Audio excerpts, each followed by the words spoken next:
Hello mga guys, magandang araw at nandito ako ngayon sa bukid. Ipapakita ko sa inyo ang panabo nga na ay mananap. Panabo ang tawag namin sa banaba. Ay ewan ko kung anong tawag sa inyo. Basta kay panabo na or banaba or yaban na. Maraming langgam guys. Oh. Kung sa Bisaya, yung langgam namin lumilipad. Tapos yung sa Tagalog, gumagapang.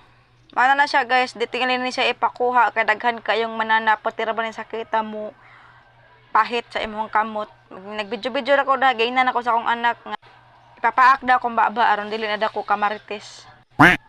So dili pa ni kay siya hinog guys. Kinsa toy wala na pag-asas kinabuhi di aray ko andire oh, dire daghang mananap dire kung gusto mong papaak. Kaya arong malingaw sa mong kinutkot. Kinsa toy mga lingaw din ha. Kay ako sige na kog pangutkot aning time ba. Kay daghan kini sila oh. So kini sila hapit na sila mahurot ang iyahang kuan sa banaba. Hapit na nila mahurot og tabon. Dili ganito yung siya pakuha kay grabe ilamang gitingnan ning gibantayan. Og nay mo pupuan sigurado naman jud ko mangil. So dire na lang ko ta mga akong pagpakita sa video sa amo ang bukid. Og daghang salamat sa pagsuporta guys. Bye bye. God bless.